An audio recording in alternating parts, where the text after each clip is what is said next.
I never start this way. I just feel very nervous being outside. Let's see how this goes.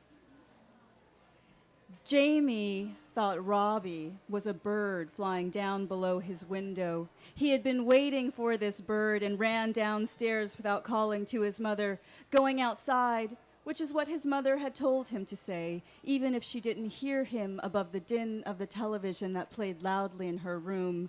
Jamie knew that his mother was not watching television. She had a new friend in there. Jamie knew the television as something that made sounds to keep the sound out. He was okay with that. The bird he had waited for had come. Of course, it didn't have to be this one, but it was. There were any number of hundreds of birds that didn't belong in the Chicago sky.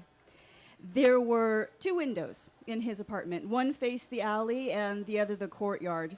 Jamie didn't watch out the alley window anymore. No. The things that he'd see fly by were never birds, but garbage bags hurled out the window from higher floors. They sometimes struck the air conditioning units below, whoomp, sometimes catching there and rotting hot during summer months. Jamie, who was really James, was named after his father, but not named Junior because he was really the 3rd. Jamie wanted a strong name like Steve or Brick. He had been Jamie since he was born, even though there was no way to confuse him with his father, James, a man he had met only in dreams. Jamie wanted a name with a different history. Jamie, who was really James, ran downstairs to find the bird, to identify it, to see it. He would remember what he saw. He would write it down. He would record the date on his life list, the name of another bird. In his hands, he held a book. It was the only gift he had ever asked for, but the book was not a gift. His birthday, July 23rd, came and went with no celebration and no cake and no gift. Jamie got the book from the library. When the metal detector went off, he laid on the table a pocket knife he had found in the pants draped across the bathtub, the pants of his mother's new friend. "Young man," the stout lady library security guard said, "you know you ain't supposed to be carrying this kind of thing around." Jamie, who was really James, nodded. "I'm gonna keep this here till you come back around with your mama. She says it's okay for you to have it." His plan worked. He left behind the pocket knife, but took with him the Peterson Field Guide to the Birds of Eastern and Central North America. He ran downstairs with the Peterson Field Guide. What is its shape? What shape are its wings? What shape is its bill? What shape is its tail? How does it behave? Does it climb trees? How does it fly? Jamie had memorized these questions from the field guide. He repeated them so much in his head, they seemed to have a melody. He knew the whole topography of a bird. His favorite part of the book was the beginning and the end. Not as if the book held a story, but he loved the 2 sets of pictures of the bird silhouettes. Okay, number 13 was the magpie. 25, the meadowlark. 9, well, that was the mockingbird. And 14 was the nighthawk. He was certain the silhouette of the great egret had passed his courtyard window. He ran downstairs. One day he would leave the city and find more birds, Jamie thought, as he took the stairs 2 by 2 and then slid down the sticky banister on the last 3-step flight before the door. He would fill up his life list with birds he could name, and when he finally reached the courtyard, he saw that his bird was not a bird at all. His bird was a boy, and a girl, and a mother, and a child. The mother, the girl, the child, they looked like they were sleeping, eyes closed, listless. The baby was still in her mother's arms, a gray, sticky porridge pouring from the underside of her head. The girl was heaped on top of the boy's body, a bloody, helpless pillow, and yet there was an old mattress, doughy from rain, just 10 feet from the bird boy's right arm, which was folded like a wing beneath him. Pain moved the boy's body. His bones jutted from his wrists. His eyes were wide open. He can see me, Jamie thought. The boy seemed to have landed feet first on the sodden cement courtyard filled with garbage bags, bursting with scent and refuse. The bones from the bottom of the boy's leg poked through his jeans at his thigh. He lay on the ground on his back as if he had fallen from a large, comfortable nest. It was not until the policeman came and raked through the courtyard's waste that Jamie could turn away.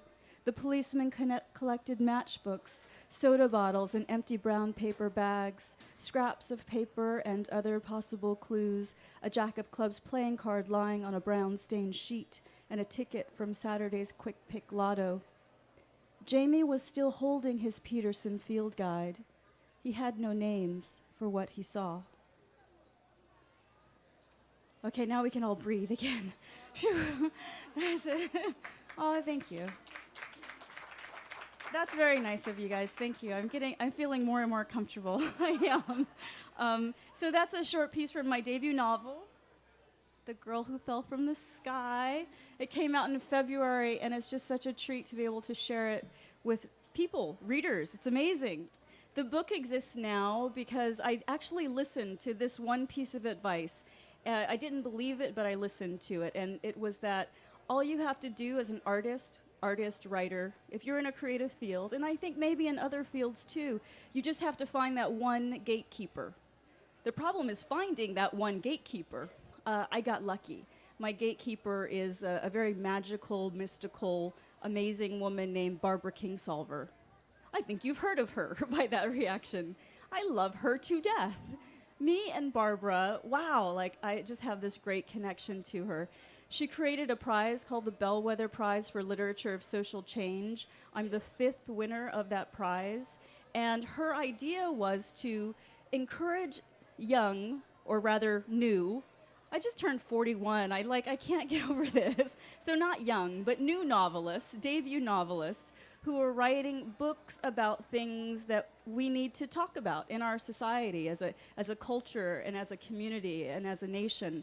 So she endows the prize herself. It's a $25,000 check that she sends you. Imagine that. And then also a book contract. So suddenly you have money and a book contract. It's like your dreams are starting to come true.